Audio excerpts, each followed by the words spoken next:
ॐ भूर्भुवः स्वः तत्सवितुर्वरेण्यं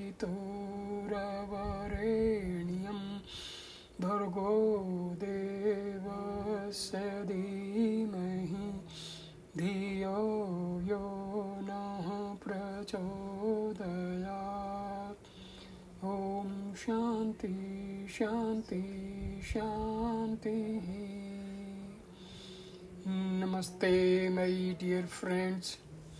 In this video, I am going to clarify some very important spiritual truths. Until unless we know specifically the true meaning of any term, we are in a very peculiar situation of misunderstanding, and sometimes the misunderstanding may fix our mind in a wrong direction. So let us proceed with the ego, difference between the real self and ego, the false self, we can say. First, let us distinguish between the self and the self, that is the I am thought and everything that thought is attached to. That I am thought is the sense of being an experiencer and a doer, of being a person, a body, someone who has memories, etc. It is the ego, it is that which enables any experience, because it is only when there is an I that experiences that there can be experience. Experience is dualistic by nature. It requires an I and a not I. The ego is the subject that enables the object of experience. It is the in here that enables the out there, and everything experienced, including thoughts and feelings, is out there. At the core, the ego is that sense of simply being a separate entity at all. But if that thought is sufficiently isolated from all the things it is confused with, it disappears. It can only be a separate entity when confused with other things. That is the notion of superimposition or abhyasa. When the I thought disappears, that does not mean that the true I disappears, just the thought that I am. That ego thought is not in words, it is not a conscious belief, it is a deep-seated structure in the mind that organizes our perception, indeed that allows our perception. The ego is what Maharshi Ramana calls the I. The ego is the reflection of the true self, which is what he calls by many names: self, Brahman, I, ज्ञाना और अहम सफूरना. and there are others. The Aham Sapurna is the sort of a root of the I, the impersonality of the I, a paradox in words, but it is not a paradox in reality. Ultimately, all the categories which point to the self are really just other names for the self. Even the practices that lead to the self, like surrender and self-enquiry, are themselves nothing but other names for the self.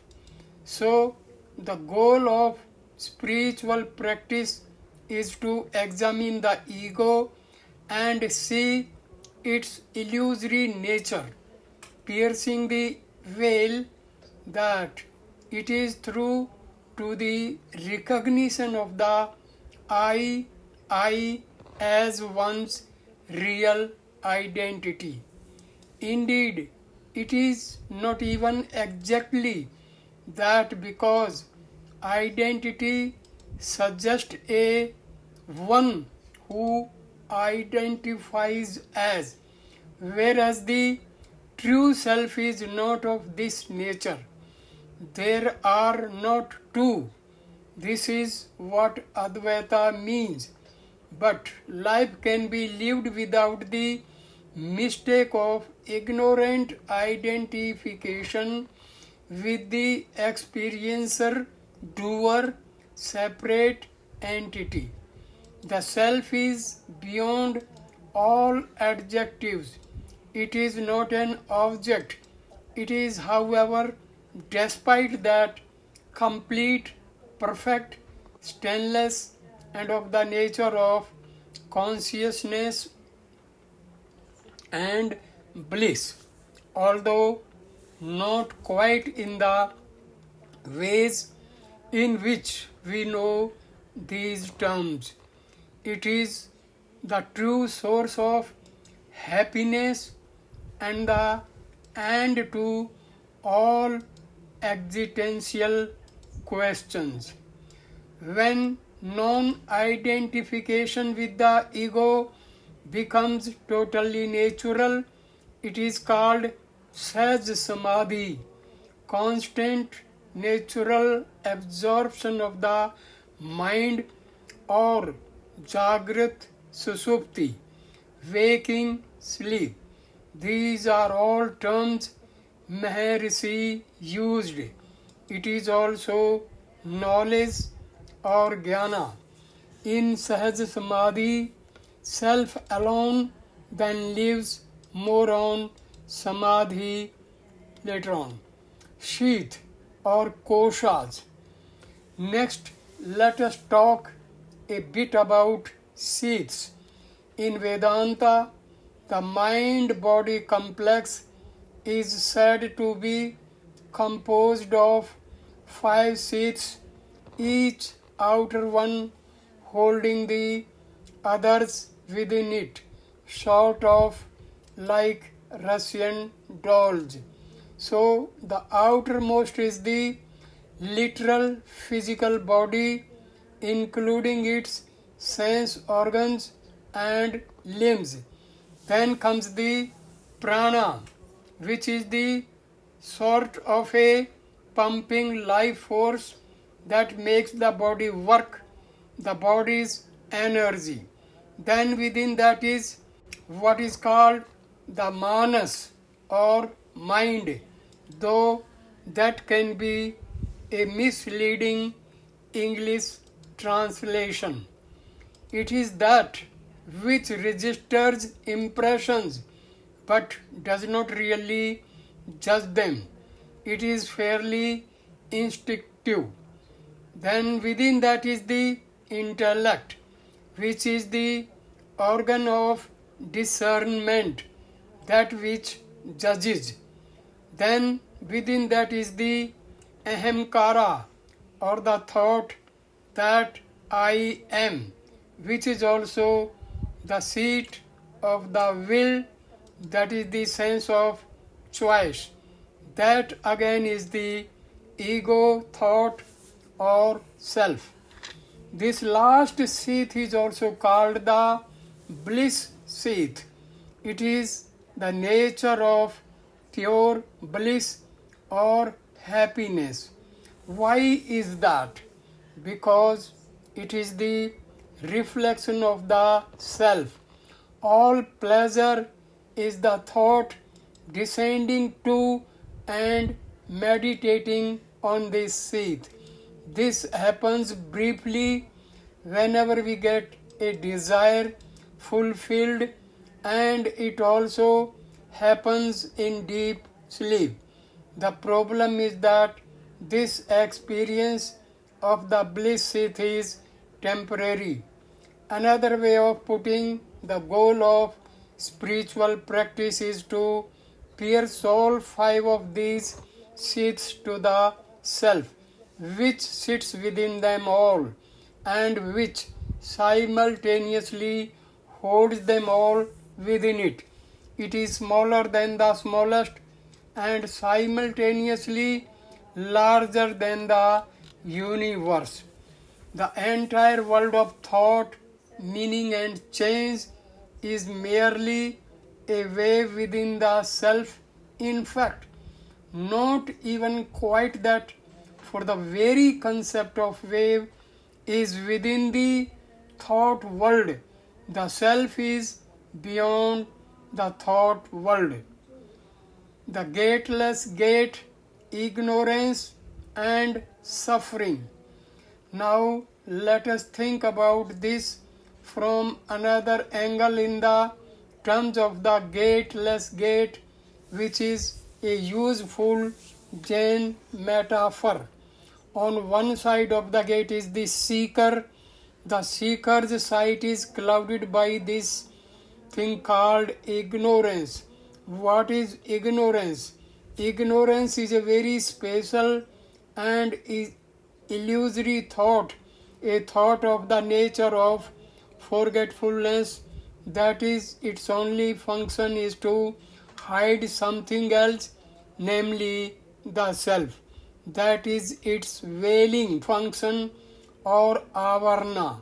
This is ignorance, is what makes up the bliss seat and the ego.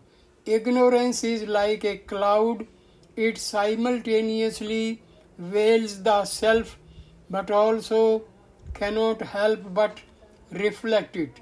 That is why it is of the nature of temporary changing bliss, because of that reflective property. Ignorance is also known as what is called identification. Identification means a belief that I am some particular thing, an experiencer, a doer, a body, a mind, a set of memories, one who has relationships and career prospects, etc. Identification is the natural result of ignorance. That is, ignorance causes identification to go beyond the simple I am and attach itself to many other things which I am. All these things have to be sorted out and seen past before the ego thought can be noticed in its purity as merely a thought and not reality. The ego and its identifications are fueled and maintained by networks of desire and fear that are created as a result of such identification. Because the mind believes it is a person, it becomes agitated and looks for what is pleasurable and tries to avoid what is painful. It tries to exceed all the limitations that afflict people, death, loss, limitations of knowledge and of control, and so on. This is, of course, a hopeless quest. In the process, the mind becomes restless and cannot really focus. It darts here and there. This is the manifestation or vikshepa or restlessness effect of ignorance. It is a secondary effect. It can be said to last after ignorance disappears, although this is debatable. This restlessness is basically what causes suffering. It blocks us from seeing the reflection of the self in the bliss seat in the same way that waves on a lake prevent us from clearly seeing the reflection of the sun in it. If the veil of ignorance is there, then the mind suffers if there is also restlessness. But if, for whatever reason, there is no restlessness, then there is no suffering, even if the veiling remains. Restlessness can be temporarily halted. This happens very briefly. Any time a desire is fulfilled, it also happens in deep sleep. There is still ignorance, but the mind is absolutely still. Therefore, there is no suffering temporarily. When the mind awakens, restlessness returns, and so with it suffering. The only way out of this situation is to pierce the veil of ignorance, identification, to pierce the ego by examining it. For this, it helps to reduce restlessness as much as possible, since that allows for the concentration that enables veil piercing. So, on one side of the gateless gate, the seeker seeks to get rid of ignorance. In order to do that, the mental restlessness has to be quieted. That is, the entire structure and framework that has been built on top of ignorance has to be slowly hacked away at. This happens most easily by undermining its foundation in the ego. By undermining the ego through self-inquiry or surrender, the entire structure is destroyed. However, there may be some prerequisites to effective self-inquiry or surrender. A seeker needs a combination of an intellectual framework, that is, learning the basics of the philosophy of self-realization, and also to deal with emotional baggage, which is essentially becoming increasingly honest about one's desires. There are many ways to do this latter, but I recommend artistic emotional expression and psychoanalysis, psychoanalytic psychotherapy. This is a particular kind of therapy. These steps may vary from person to person. Some have much less emotional baggage than others. Some require more intellectual explanations than others in order to believe. It depends. Either way, the mental restlessness is quieted eventually, and then concentration can be established, and the I am thought or ego, which is the site of the ignorance, can be examined carefully. This is what happens in self-inquiry or surrender. When the I am thought is examined carefully, first the mind quiets further but in fits and starts, then that quietness becomes relatively smooth, and then it becomes absolutely smooth. That last is the waking Samadhi. We are looking for more on that in the next section, and is concurrent with glimpse of knowledge or Saphurna, the knowledge that the I am thought is a total illusion. Not only does it disappear, it becomes apparent that it never existed. This knowledge is the gate part of the gateless gate, but passing through that gate on the other side there is no gate at all.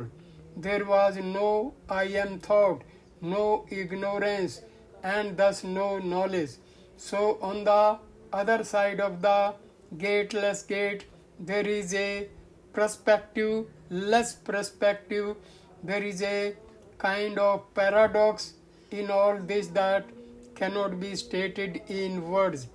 Ignorance disappears, and its disappearance is also the knowledge that it was never there in the first place to disappear. But then one seems to fall back. Who falls back? Actually, no one falls back. This is part of the illusion of the I am thought, that there is ever any falling back. When one goes back to waking Samadhi, it is again seen that there was nobody who could fall back. Samadhi, self-inquiry and surrender. Self-inquiry and surrender are the spear tips of the spiritual process. In brief, self-inquiry is continuously chasing the clear, natural sense that I am and trying to locate it. Surrender is ignoring all thought and totally relaxing, maintaining only the thought of surrender. Both are to be practiced every waking moment, not in some formal sitting session. Much more on self-inquiry, more on surrender, and more on both. So one does self-inquiry or surrender and gets to a state where I am aware of emptiness. This is a relatively still mind. Would this emptiness be the same as experiencing bliss? It might be, because it is a relatively relaxed mind. Now when this keeps getting interrupted over and over again in quick succession, this is one stage of things. It is also what may be called dharana in the Patanjali Yoga Sutras. When it becomes relatively smooth, it becomes what might be called dhyana in the meditation sutras, and it becomes a state of bliss, but a state of experienced bliss, such that one may say, I am experiencing bliss. Still here there is some bumpiness. That bumpiness is the restlessness that allows one to make that statement, to still experience the I am thought as something separate. Again, the ego can only be experienced as separate when it is attached to something for contrast. When the contrasts are eliminated, there is no separate experience of the ego as such. It becomes so absolutely smooth that one's identity is totally lost. Then that is Samadhi in yoga terminology. Samadhi means total absorption. Samadhi is only recognized in retrospect.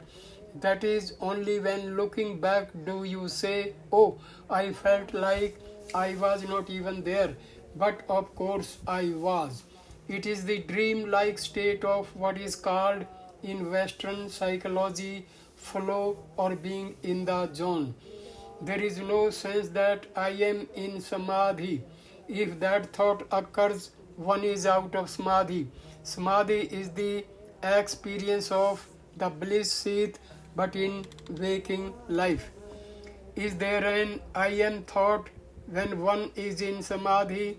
The answer is that it cannot be said one way or the other. Theoretically, it might be said that the I am thought is experienced in its absolute purity, which is totally transparent, or it might be said not to be there at all, and therefore no experience to be experienced. The I am thought is required for a sense of separation and thus of experience. This is why the Jain koan, if a tree falls in the forest and no one is there to hear it, does it make a sound, refers to if the ego exists but it is not attached to anything. Does the ego exist? If experience exists but there cannot be said to be an ego, does experience exist? These questions are all intertwined. If Samadhi is experienced with eyes closed and the senses essentially shut off to the world, it is essentially a yogically activated deep sleep. That becomes the problematic laya that Maharshi warns against. That is, it can simply become a pleasant state to which one succumbs. It does not lead to the knowledge that destroys mental tendencies any more than deep sleep does. One can, as Maharshi says, be in this state for lifetimes without accomplishing anything. One's underlying mental tendencies simply sit there and return when one returns from that state. This too is said to be what happens, for example, when one takes part in holy rituals or bathes in holy rivers. For a moment, the mind is stilled, but one's sins, one's underlying mental structure, which sports and is supported by ignorance. These are called the vasanas in Sanskrit, lie sitting a little distance away. After the ritual or the bath, they come right back. The only solution is to pierce the veil of the ego once and for all, and in that piercing, the very idea that there was anything ever to pierce or anyone to pierce it will also be destroyed. Laya or the yogic deep sleep is also known as Nirvikalpa Samadhi.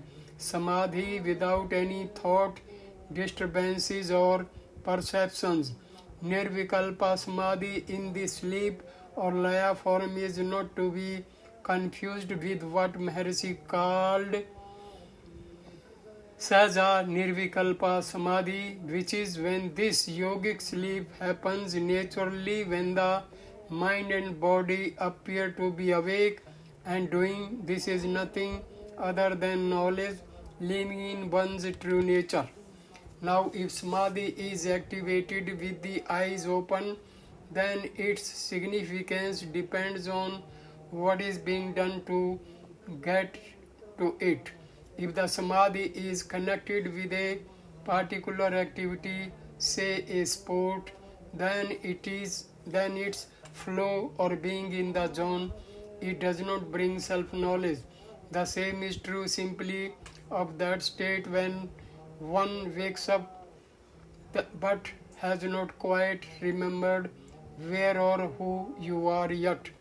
That is Samadhi for a split second, but because it is not attained in a disciplined way, it does not do much. This is also true if one enters Samadhi unwittingly or unknowingly, simply by accidentally letting the mind relax.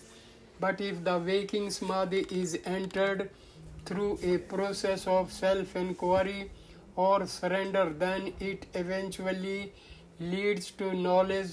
This is because those processes basically closely examine the ego and eventually separate it from all its sports. In doing so, they activate sporadically its blissful nature. The mind, attracted by this bliss, does it more and more and more. Eventually, the tendencies of ego attachment are weakened and destroyed. The ego is seen for what it actually is once and for all. Waking Samadhi is the experience of purest bliss while still being able, at least from the external point of view, to think and feel, etc. The experience of waking Samadhi is only enabled when one unlocks what is called knowledge or the Aham Sapurna. This is what Maharshi also calls the I. This I is actually nothing other than the enlightenment that is and always was, but one seems to slip away from it and back into ignorance.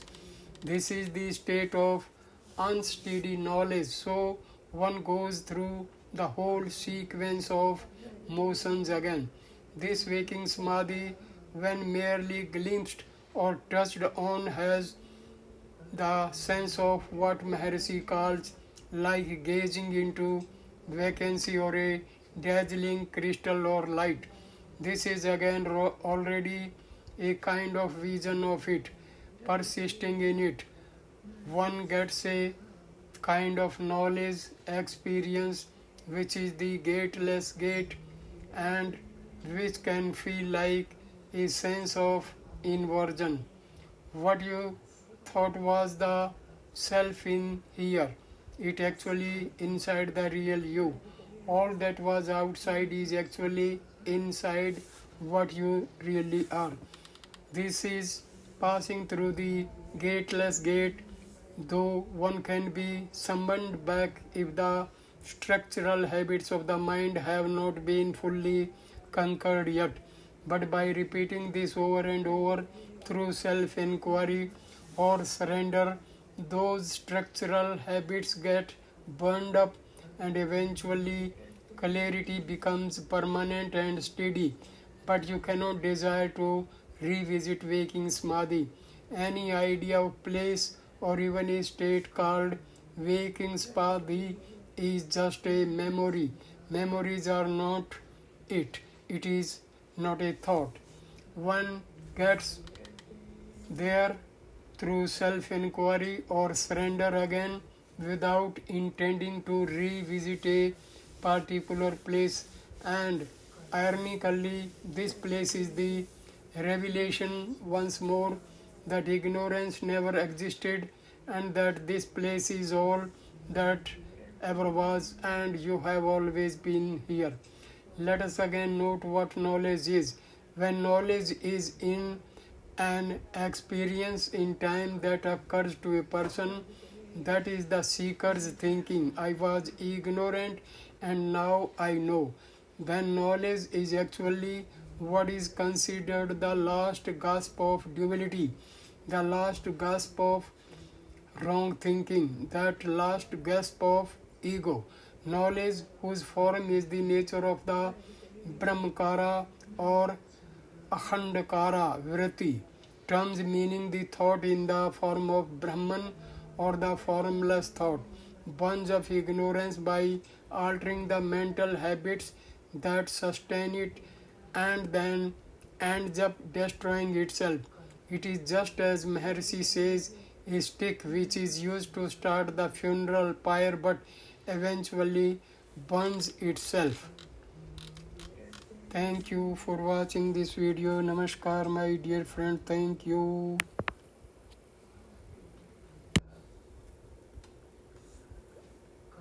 Let us understand in simple terms all about Ramana Maharshi and the terms we have just now talked about. Samadhi. Let us know about Samadhi. What Ramana Maharshi said. He rejected the idea that Samadhi means a trance or unconscious state. True Samadhi is continuous awareness of the self even while living and acting in the world. Two types in his teachings. Kevala Nirvikalpa Samadhi, temporary absorption, mind becomes still but returns to activity. Sahaja Samadhi, natural, effortless, abiding as the self, not a temporary experience but a permanent state where waking, dreaming, and deep sleep are all illumined by the same awareness.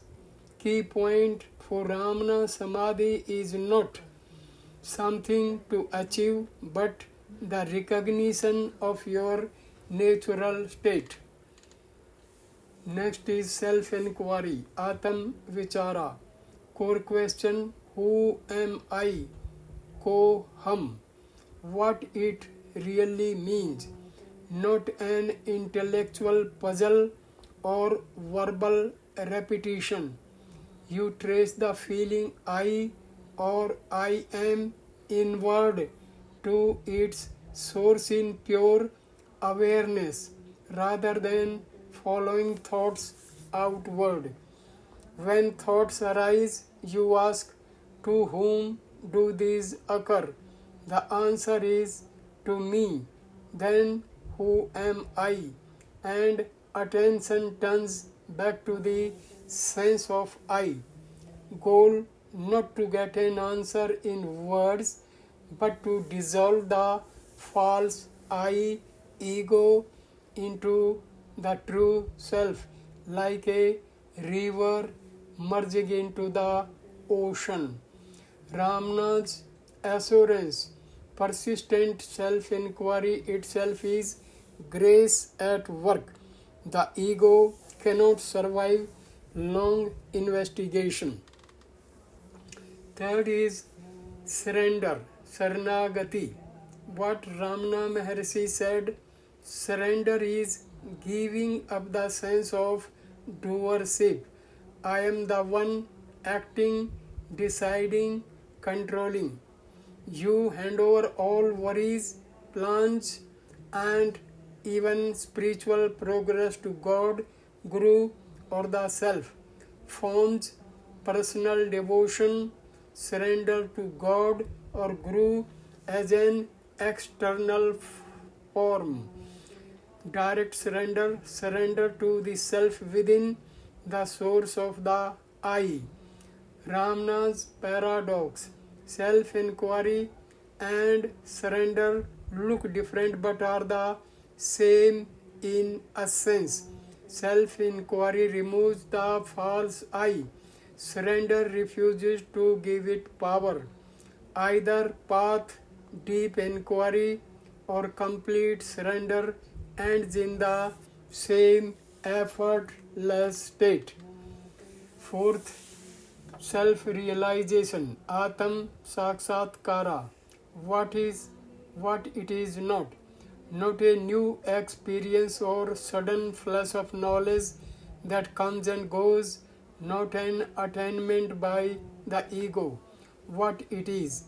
Recognition that the self has always been present as pure awareness, unchanging and untouched by waking, dreaming or sleep.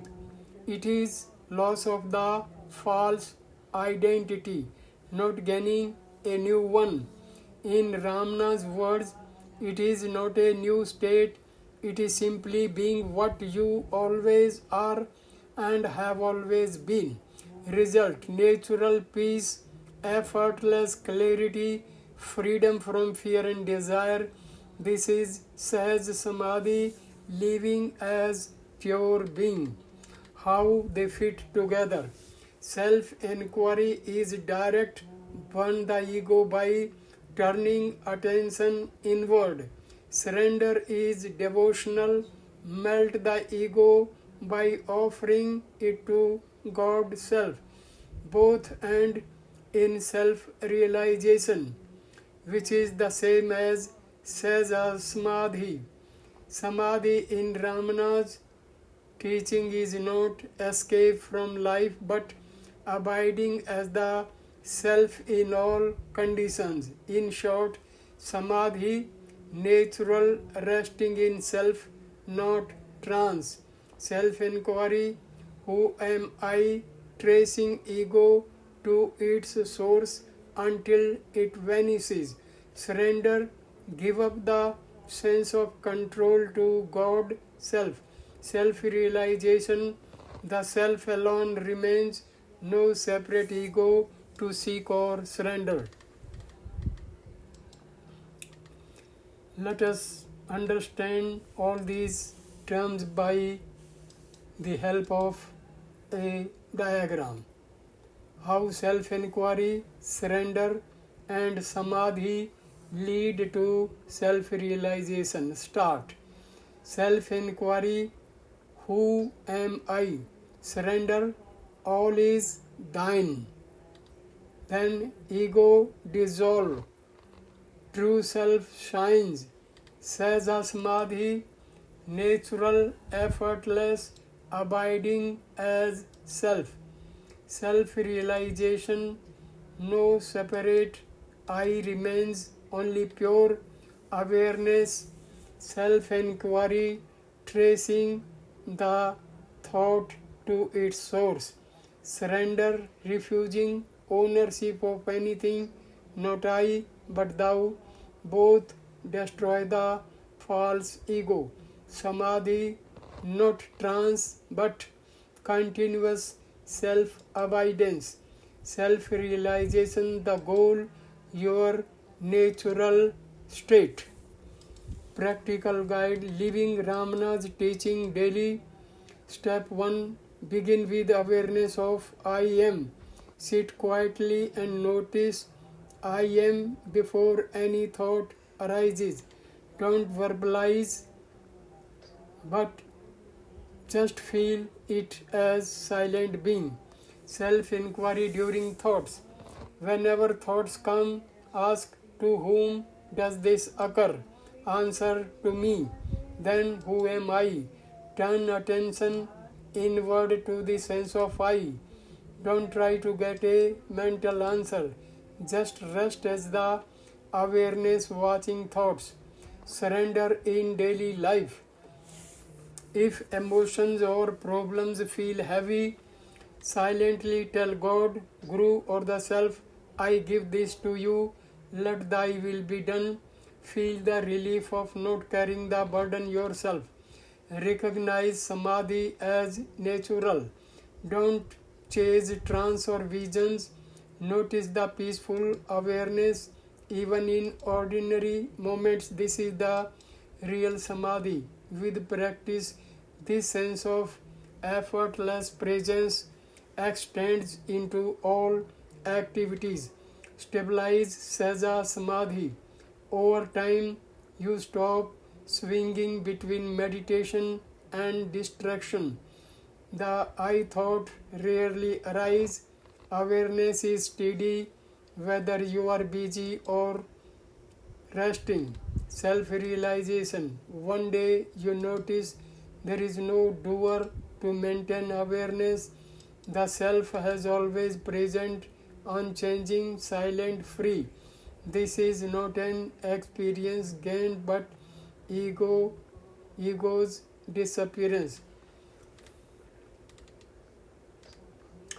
Scriptural basis, the form, integrity, ideal of the Upanishad. The four great phrases, Tattvam Asi Chandogya Upanishad. The seeker is told that you are the ultimate. Ramana calls this abiding in the inner I consciousness and not an intellectual conclusion. Aham Brahmasmi. Brihadaranyaka Upanishad. I am Brahman. But this statement is not for the ego, but in a spontaneous recognition arising upon dissolution of the ego. I am Atma Brahma. Mandukya Upanishad, representation of the basic consciousness Turiya of awake dream sleep. Prajnam Brahma, Atreya, pure consciousness as Brahman. This is Raman's rest in the witness nature. Neti Neti, Brihadarneka, prohibition of limited titles. This is Ramana's thought.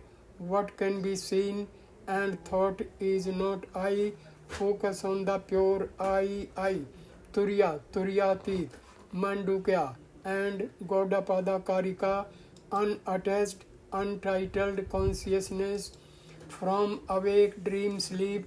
Ramana's Sahaja Samadhi is the natural reputation in this Turiya. The principle of grace, Anugraha, the meaning of Katha, and Manduka. The soul is not manifested by eloquence, by intelligence, or by abundance of hearing.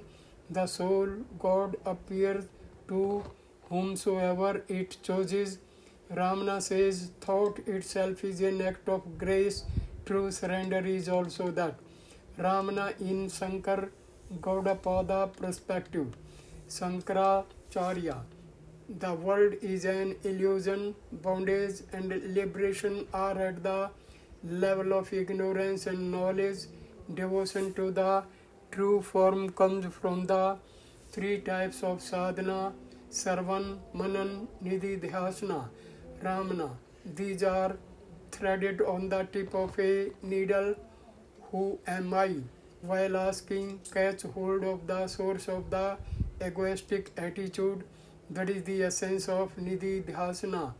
When you catch hold of the source, then hearing and contemplation are automatically strengthened.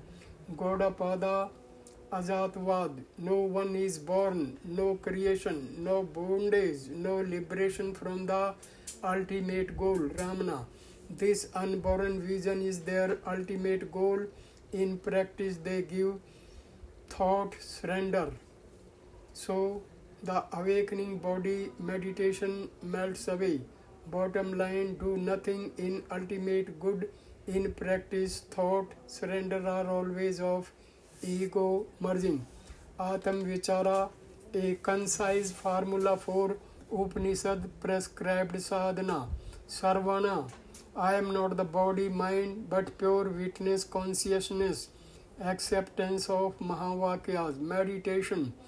Whatever is stick to me, the I, doership, enjoyer, sense, virtue and faults, all is Neti Neti. Nidhi Dhyasana. To whom do I think this thought? Me. Who is this I? Dhyana. Meditation. Rest on the root ego. Vibration. As the flow of thought stops, the I feeling becomes pure. This is not a chanting of words. It is a turning consciousness into consciousness, resting in the seer. Dedication, surrender to God, Guru, Spirit. Stream of Upanishads, Gita, Isva, Isa Vasham Idam Sarvam, Isha I, Karmanne Vadhikaraste, Gita, Tavmeva Sarvanam, meaning Ramana Maharshi, surrendering, giving up the I, do it, whatever is yours. Worry about results, desire to control, surrendering to spiritual attainment. Philosophically, this is the elimination of the ego, pride, that is the root of ignorance. Hence, bhakti, knowledge. Samadhi, not experience but true nature. Only unoptional, temporary immersion, the mind returns. Sahaja Samadhi, by nature, constant self-illusion. This is the characteristic of Jivan Mukti, like the Sitit Prajna, Upanishad and establishment in Turiya, Mandukya, unshakable peace in the mind midst of life. Self-realization, nothing was gained, only the false I fell away. Upanishad claims the soul is eternal, perfect, enlightened and free. Change occurs in the title but the form is immovable. Ramana, this is not a new experience, it is the same being that always was. Result, fear and attachment are calmed, doership melts, love and compassion are natural, duties are performed, but there is no I do it. Scripture experience bridge. Ramana's place in Advaita Vedanta. Classical fidelity. Mahavakya Neti Neti Turiya Ajata. Living explanation of all sadhana. Sangraha, extremely simplified practical version of Sarvan Manan Nidhi Dhyasana Atam Vichar. Coordination, combining bhakti, surrender and jnana thought into one essence. Two paths appear but the end is one. Innovation, establishing Samadhi in daily life, not cave resistance but natural devotion in household life. In this way, in the tradition of Ramana Sankara Gaudapada, he gives the same philosophical conclusion but makes the solution amazingly simple, straightforward and universal. Brief. Upanishad described practice forms for daily sadhana. Silent realization of I, Prajanam Brahm of Chandogya Atreya, even if it is for 5 minutes. As soon as a thought arises, to whom is this, me, who am I, and focus on the source. Surrender, O soul, God, everything is yours. Give up the feeling of doership. Isa Vashe.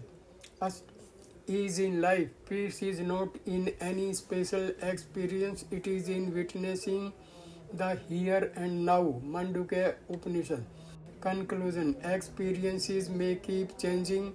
What you are does not change. Remaining in that Sahaja Samadhi. Thank you for watching this video. Namaskar my dear friends. Thank you.